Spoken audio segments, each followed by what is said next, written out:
ಮಂಗಳೂರಿನಲ್ಲಿ ಸ್ವಿಮ್ಮಿಂಗ್ ಪೂಲ್ನಲ್ಲಿ ಮುಳುಗಿ ಮೂವರು ಯುವತಿಯರು ಸಾವನ್ನಪ್ಪಿದ್ದಾರೆ. ಸಿಸಿ ಕ್ಯಾಮೆರಾದಲ್ಲಿ ಸೆರೆಯಾಯಿತು ಯುವತಿಯರ ಸಾವಿನ ದೃಶ್ಯ. ಖಾಸಗಿ ಬೀಚ್ ರೆಸಾರ್ಟ್ನ ಈಜುಕೊಳದಲ್ಲಿ ಮುಳುಗಿ ಮೂವರು ಯುವತಿಯರು ಸಾವನ್ನಪ್ಪಿದ್ದಾರೆ. ಮಂಗಳೂರು ಹೊರವಲಯದ ಉಚ್ಚಿಲ ಬೀಚ್ ಬಳಿ ಇರುವಂತ ಖಾಸಗಿ ರೆಸಾರ್ಟ್ ಇದು. ಈ ರೆಸಾರ್ಟ್ನಲ್ಲಿ ಇದ್ದಂತ ಸ್ವಿಮ್ಮಿಂಗ್ ಪೂಲ್ನಲ್ಲಿ ಬಿದ್ದು ಮೂವರು ಯುವತಿಯರು ಸಾವನ್ನಪ್ಪಿದ್ದಾರೆ. ಸ್ವಿಮ್ಮಿಂಗ್ ಪೂಲ್ನಲ್ಲಿ ಈಜ್ತಾ ಇದ್ರಂತೆ ಮೈಸೂರು ಮೂಲದ ಯುವತಿಯರು ಅನ್ನುವಂಥ ಮಾಹಿತಿ ಸಿಕ್ಕಿದೆ.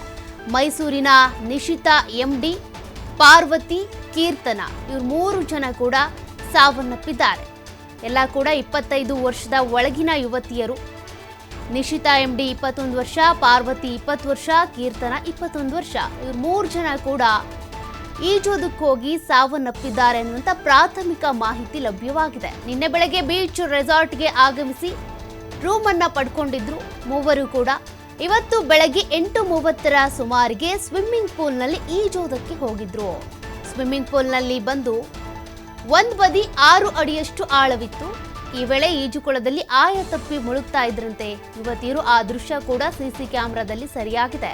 ಮೂವರು ಕೂಡ ಈಜು ಬರ್ದೇ ಇದ್ರು, ಈಜುಕೊಳಕ್ಕೆ ಇಳಿದಿದ್ರು ಅನ್ಸುತ್ತೆ. ಹಾಗಾಗಿ ಮೂವರು ಕೂಡ ಸಾವನ್ನಪ್ಪಿದ್ದಾರೆ. ಓರ್ವ ಯುವತಿ ಆಕೆಯ ರಕ್ಷಣೆಗೆ ಅಂತ ತೆರಳಿದ್ದಾಳೆ. ಉಳಿದ 2 ಕೂಡ ಮುಳುಗಿ ಸಾವನ್ನಪ್ಪಿದ್ದಾರೆ. ಅಂದರೆ ಮೊದಲು ಒಬ್ಳು ಹೋಗಿದ್ದಾಳೆ, ಅದಾದ ಬಳಿಕ ಒಂದು ಸ್ವಲ್ಪ ಆಳ ಇರುವಂಥ ಜಾಗದಲ್ಲಿ, ಸ್ವಿಮ್ಮಿಂಗ್ ಪೂಲಲ್ಲಿ ಒಂಚೂರು ಆಳ ಇರುವಂಥ ಜಾಗಕ್ಕೆ ಒಬ್ಳು ಹೋಗಿ ಮುಳುಗಿದ್ದಾಳೆ. ಅವಳೊಬ್ಳನ್ನ ಕಾಪಾಡೋದಕ್ಕೆ ಅಂತ ಇನ್ನಿಬ್ರು ಯುವತಿಯರು ಕೂಡ ಹೋಗಿದ್ದಾರೆ.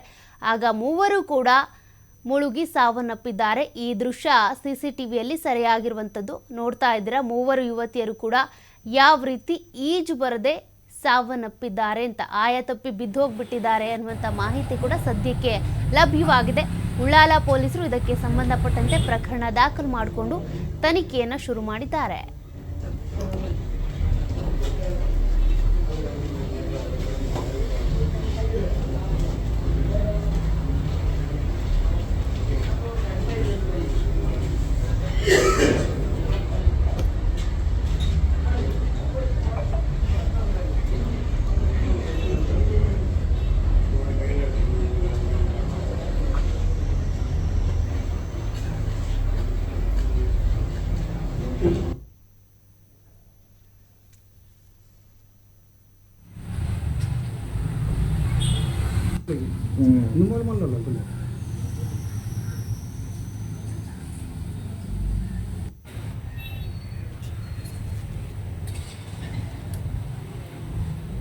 ಸಿಸಿ ಕ್ಯಾಮೆರಾದಲ್ಲಿ ಸೆರೆಯಾಗಿರುವಂತ ಆ ದೃಶ್ಯವನ್ನ ನೀವು ನೋಡ್ತಾ ಇದ್ದೀರಾ. 3 ಜನ ಯುವತಿಯರು ಕೂಡ ನಿನ್ನೆ ರಾತ್ರಿ ರೂಮ್ ಅನ್ನ ಪಡ್ಕೊಂಡಿದ್ರು ಈ ರೆಸಾರ್ಟ್ನಲ್ಲಿ, ಖಾಸಗಿ ರೆಸಾರ್ಟ್ನಲ್ಲಿ. ಇವತ್ತು ಬೆಳಗ್ಗೆ ಈಜೋದಕ್ಕೆ ಅಂತ ಈಜುಕೊಳಕ್ಕೆ ಇಳಿದಿದ್ದಾರೆ. ಒಬ್ಳು ಯುವತಿ ಒಂದು ಸ್ವಲ್ಪ ಆಳ ಇರುವಂಥ ಕಡೆಗೆ ಸ್ವಿಮ್ಮಿಂಗ್ ಪೂಲ್ನಲ್ಲಿ ಹೋಗಿದ್ದಾಳೆ. ಆಕೆ ಮುಳುಗ್ತಾ ಇದ್ದಂತೆಯೇ ಅವಳನ್ನು ಕಾಪಾಡೋದಕ್ಕೆ ಅಂತ ಇನ್ನಿಬ್ರು ಕೂಡ ಹೋಗಿದ್ದಾರೆ.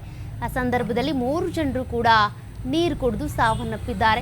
ಈ ರೀತಿ ಸ್ವಿಮ್ಮಿಂಗ್ ಪೂಲ್ನಲ್ಲಿ ಮುಳುಗಿ ಸಾವನ್ನಪ್ಪಿರುವಂಥ ಆ ಘಟನೆಯ ದೃಶ್ಯ ಅಲ್ಲೇ ಇದ್ದಂಥ CCTVಯಲ್ಲಿ ರೆಕಾರ್ಡ್ ಆಗಿದೆ. ಆ ಟೈಮಲ್ಲಿ ಯಾರಾದರೂ ಒಬ್ರು ಬಂದಿದ್ರೆ, ಸಿಬ್ಬಂದಿ ಯಾರಾದರೂ ಬಂದಿದ್ರೆ 3 ಜನ ಕೂಡ ಬದುಕ್ತಾ ಇದ್ರೇನೋ. ಆದರೆ ಇವ್ರು 3 ಜನರು ಕೂಡ ಬೆಳಗ್ಗೆ 8:30 ಅಷ್ಟೊತ್ತಿಗೆ ಈಜೋದಕ್ಕೆ ಅಂತ ಹೋಗಿದ್ದಾರೆ. ಈ ಸಂದರ್ಭದಲ್ಲಿ 3 ಜನರು ಕೂಡ ಸಾವನ್ನಪ್ಪಿದ್ದಾರೆ. ಮೃತರನ್ನ ಮೈಸೂರು ವಿಜಯನಗರದ ದೇವರಾಜ್ ಮೊಹಲ್ಲಾ ನಿವಾಸಿ ನವೀನ್ ಕುಮಾರ್ ಅನ್ನೋರ ಪುತ್ರಿ ಅಂತೇಳಿ ಗುರುತಿಸಲಾಗಿದೆ ಸದ್ಯಕ್ಕೆ. ಕೀರ್ತನ ಇರ್ಬೋದು, ಮತ್ತು ಮೈಸೂರು ಕುರುಬ್ರಹಳ್ಳಿ 4ನೇ ಕ್ರಾಸ್ ನಿವಾಸಿ ಮಲ್ಲೇಶ್ ಎಂಬುವರ ಪುತ್ರಿ ಆಗಿರುವಂಥ ನಿಶಿತಾ, ಮತ್ತು ಮೈಸೂರಿನ ಆರ್ ಮೊಹಲ್ಲಾದ ರಾಮನುಜ ರಸ್ತೆಯ 11ನೇ ಕ್ರಾಸ್ ನಿವಾಸಿಯಾಗಿರುವಂಥ MN ಶ್ರೀನಿವಾಸ್ ಅವರ ಪುತ್ರಿ ಪಾರ್ವತಿ. ಇವರು 3 ಜನರನ್ನು ಕೂಡ ಈಗಾಗಲೇ ಗುರುತಿಸಲಾಗಿದೆ. ಪೊಲೀಸರು ಕೂಡ ಇದಕ್ಕೆ ಸಂಬಂಧಪಟ್ಟಂತೆ ತನಿಖೆ ಶುರು ಮಾಡಿಕೊಂಡಿದ್ದಾರೆ. ಅಂದರೆ ಅವ್ರಿಗೆ ಈಜು ಬರ್ತಾ ಇತ್ತಾ ಇಲ್ವಾ, ಅಕಸ್ಮಾತ್ ಅಲ್ಲಿ ಆಯ ತಪ್ಪಿ ಬಿದ್ದು ಒಮ್ಮೆಲೆ ನೀರನ್ನು ಕುಡಿದು ಈ ರೀತಿ ಆಯ್ತಾ, ಪ್ರಜ್ಞೆ ತಪ್ಪಿ ಈ ರೀತಿ ಸಾವನ್ನಪ್ಪಿದ್ರ, ಇದಕ್ಕೆ ಸಂಬಂಧಪಟ್ಟಂತೆ ತನಿಖೆಯನ್ನು ಕೂಡ ಶುರು ಮಾಡಿದ್ದಾರೆ. ನಿನ್ನೆ ರಾತ್ರಿ ಇವರು 3 ಜನ ಕೂಡ ಬಂದು ರೂಮನ್ನು ಪಡ್ಕೊಂಡಿದ್ರು. ಆದರೆ ಈ ರೀತಿ ಸಾವನ್ನಪ್ತಾರೆ ಅಂತ ಅವರು ಕೂಡ ಊಹೆ ಮಾಡಿರೋದಿಲ್ಲ. ಸ್ವಿಮ್ಮಿಂಗ್ ಪೂಲ್ನಲ್ಲಿ ಮುಳುಗಿ ಅವ್ರು 3 ಜನ ಕೂಡ ಸಾವನ್ನಪ್ಪಿರುವಂಥ ಆ ದೃಶ್ಯ CCTVಯಲ್ಲಿ ರೆಕಾರ್ಡ್ ಆಗಿರೋದನ್ನು ನೀವು ಗಮನಿಸ್ತಾ ಇದ್ದೀರಾ. ನಿಶಿತಾ, ಪಾರ್ವತಿ ಅವರಿಬ್ಬರು ಕೂಡ ಅವಳನ್ನ ಕಾಪಾಡೋದಕ್ಕೆ ಅಂತ ಹೋಗಿದ್ದಾರೆ. ಒಬ್ಳು ಮುಳುಗ್ತಾ ಇದ್ದಂತೆ ಇನ್ನಿಬ್ರು ಕಾಪಾಡೋದಕ್ಕೆ ಹೋಗಿದ್ದಾರೆ. ಆ ಸಂದರ್ಭದಲ್ಲಿ 3 ಕೂಡ ಮುಳುಗ್ಬಿಟ್ಟಿದ್ದಾರೆ. ಆಯ ತಪ್ಪಿ ಬಿದ್ರೋ ಅಥವಾ ಈಜ್ ಬಂದ್ರೂ ಕೂಡ ಈ ರೀತಿ ಹೋಗಿ ಅಕಸ್ಮಾತ್ ಆಗಿ ಹೀಗಾಯ್ತೋ, ಈಜ್ ಬರ್ತಾ ಇರ್ಲಿಲ್ವೋ, ಇದ್ರ ಬಗ್ಗೆ ಇನ್ನೂ ಕೂಡ ಮಾಹಿತಿ ತಿಳಿಬೇಕಿದೆ.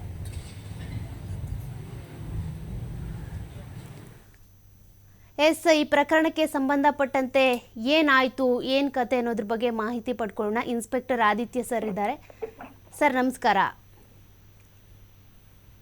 ಸರ್ ಕೇಳಿಸ್ತಿದ್ಯಾ? ಸರ್, ಈ ಘಟನೆ ಇವತ್ತು ಬೆಳಿಗ್ಗೆ ನಡೆದಿರುವಂತದ್ದು. ಮೂವರು ವಿದ್ಯಾರ್ಥಿನಿಯವರು ಮೂಲತಃ ಇವರು ಮೈಸೂರು ಮೂಲದವರು ಅಂತ ಹೇಳಲಾಗ್ತಾ ಇದೆ. ನಿನ್ನೆ ಇವರು ಖಾಸಗಿ ರೆಸಾರ್ಟ್ ಅಲ್ಲಿ ಒಂದು ರೂಮ್ ಅನ್ನ ಕೂಡ ಪಡೆದಿದ್ರು. ಖಾಸಗಿ ರೆಸಾರ್ಟ್ ಅಲ್ಲಿ ರೂಮ್ ಅನ್ನ ಪಡೆದು ಅಲ್ಲಿ ಸುತ್ತಮುತ್ತ ಉಳ್ಳಾಳ ಭಾಗದಲ್ಲಿ ಸಾಕಷ್ಟು ಬೀಚ್ಗಳಿದೆ, ಉಚ್ಚಲ ಉಳ್ಳಾಳ ಭಾಗದಲ್ಲಿ, ಮತ್ತು ಬೀಚ್ಗೆ ತಾಗಿಕೊಂಡೆ ಸಾಕಷ್ಟು ರೆಸಾರ್ಟ್ಗಳು ಕೂಡ ಇರುವಂತ. ಈ ನಿಟ್ಟಿನಲ್ಲಿ ನಿನ್ನೆ ಬೀಚ್ಗಳಿಗೆಲ್ಲ ಹೋಗಿ ಸುತ್ತಾಟವನ್ನೆಲ್ಲ ನಡೆಸಿ ಸ್ನೇಹಿತರೊಂದಿಗೆ ಅವರು 3 ಜನ ಇದಾದ ಬಳಿಕ ಮತ್ತೆ ವಾಪಸ್ ರೆಸಾರ್ಟ್ಗೆ ಬಂದಿದ್ರು. ಇವತ್ತು ಬೆಳಿಗ್ಗೆ ಸುಮಾರು 8:30 ಹೊತ್ತಿಗೆ ಅವರು ಸ್ವಿಮ್ಮಿಂಗ್ ಪೂಲ್ಗೆ ಇಳಿದಿದ್ದಾರೆ ಅಂತ ಹೇಳಲಾಗ್ತಾ ಇದೆ. ಆ ಸ್ವಿಮ್ಮಿಂಗ್ ಪೂಲ್ಗೆ ಇಳಿದಂತ ಸಂದರ್ಭ ಮೊದಲ ಹಂತದಲ್ಲಿ ಅವರು ಏನಲ್ಲಿ ಆಟೋಟವನ್ನೆಲ್ಲ ಮಾಡ್ತಾ ಇದ್ರು, ಅದೆಲ್ಲವೂ ಕೂಡ ಸಿಸಿ ಕ್ಯಾಮೆರಾದಲ್ಲಿ ರೆಕಾರ್ಡ್ ಆಗಿದೆ. ಒಂದು 3 ಅಡಿಯ ಆಳದ ಆ ಲೆವೆಲ್ ಅಲ್ಲಿ ಅವರು ಇದ್ರು. ಆ ಬಳಿಕ ಓರ್ವ ಯುವತಿ ಏನ್ ಮಾಡಿದಾಳೆ, ಈಕೆ ಸ್ವಲ್ಪ ಇನ್ನು ಮುಂದಕ್ಕೆ ಹೋಗಿದ್ದಾಳೆ. ಅದು ಸುಮಾರು 5 ರಿಂದ 6 ಅಡಿ ಆಳ ಇರುವಂತಹ ಒಂದು ಪೂಲ್ ಆಗಿದೆ. ಅಲ್ಲಿಗೆ ಹೋದಂತ ಸಂದರ್ಭ ಆಕೆ ಅಲ್ಲಿ ಆಯ ತಪ್ಪಿ ಬಿದ್ದಿದ್ದಾಳೆ. ಅಲ್ಲಿ ಆಕೆ ಒದ್ದಾಡುವಂತ ಸಂದರ್ಭದಲ್ಲಿ ಇನ್ನುಳಿದ ಇಬ್ಬರು ಕೂಡ ರಕ್ಷಣೆಗೆ ಧಾವಿಸಿದ್ದಾರೆ. ಆ ರಕ್ಷಣೆಗೆ ಹೋದಂತ ಸಂದರ್ಭ ಅವರು ಕೂಡ ಏನು ನಿಯಂತ್ರಣಕ್ಕೆ ಬರದಂತ ಸಂದರ್ಭ ಅವರು ಕೂಡ ನೀರಲ್ಲಿ ಮುಳುಗಿ ಒದ್ದಾಡಿ ಸಾವಿಗೀಡಾಗಿರುವಂತದ್ದು ಸೌಖ್ಯ. ಈ ಎಲ್ಲಾ ದೃಶ್ಯಗಳು ಕೂಡ ಸಿಸಿ ಕ್ಯಾಮೆರಾದಲ್ಲಿ ರೆಕಾರ್ಡ್ ಆಗಿದೆ. ಅದಕ್ಕೂ ಮುನ್ನ, ಘಟನೆ ನಡೆಯುವ ಕೆಲವೇ ಕ್ಷಣಗಳ ಮುನ್ನ ಆಕೆ ಅವ್ರು 3 ಜನ ಒಂದು ಮೊಬೈಲ್ ಅಲ್ಲಿ ಸೆಲ್ಫಿ ತೆಗೆಯುವಂತಹ ವಿಚಾರ ಕೂಡ ಅಲ್ಲಿತ್ತು. ಆಮೇಲೆ ಮೊಬೈಲ್ ನ ರೆಕಾರ್ಡಿಂಗ್ ಇಟ್ಟು ಅವರು ಈಜೋದಿಕ್ಕೆ ಹೋಗಿದ್ದಾರೆ ಅನ್ನುವಂತ ಮಾಹಿತಿ ಕೂಡ ಬರ್ತಾ ಇದೆ. ಈಗ 3 ಮೃತದೇಹ ಕೂಡ ಅಲ್ಲಿರುವಂತದ್ದು. ಅಲ್ಲಿ ಪೊಲೀಸರು ತನಿಖೆಯನ್ನ ನಡೆಸ್ತಾ ಇದ್ದಾರೆ. ಇನ್ನು ಅವರ ಹೆತ್ತವರಿಗೂ ಕೂಡ ಮಾಹಿತಿಯನ್ನ ಈಗ ನೀಡಲಾಗಿದೆ. ಸೌಖ್ಯ. ಆದಿತ್ಯ, ಇದು ಇವಾಗ ರೆಕಾರ್ಡ್ ಆಗಿರೋದು ಸಿಸಿ ಕ್ಯಾಮೆರಾ ದೃಶ್ಯ, ಮೊಬೈಲ್ ದೃಶ್ಯ ಇನ್ನೂ ಸಿಕ್ಕಿಲ್ವಾ? ಈಗ ಇದು ರೆಕಾರ್ಡ್ ಆಗಿರುವಂತದ್ದು ಸಿಸಿ ಕ್ಯಾಮೆರಾ ದೃಶ್ಯ ಸೌಖ್ಯ. ಪೊಲೀಸರು ಕೆಲವೇ ಕ್ಷಣಗಳ ಹಿಂದಷ್ಟೇ ಬಂದಿದ್ದಾರೆ. ತನಿಖೆ ಅವರ ಮೊಬೈಲ್ಗಳನ್ನೆಲ್ಲ ವಶಕ್ಕೆ ಪಡೆದು ಎಲ್ಲ ಪರಿಶೀಲನೆಯನ್ನ ನಡೆಸ್ತಾ ಇದ್ದಾರೆ. ಇವ್ರಿಗೆ ಈಜು ಬರ್ತಾ ಇತ್ತಾ ಅಥವಾ ಈಜು ಬರ್ದೇ ಈ ತರ ಅವಘಡ ಸಂಭವಿಸ್ತಾ, ಎಲ್ಲ ಆಯಾಮಗಳಲ್ಲೂ ಕೂಡ ಈಗ ತನಿಖೆ ನಡೀತಾ ಇದೆ ಸೌಖ್ಯ. Thank you Aditya ಡೀಟೇಲ್ಸ್ಗೆ.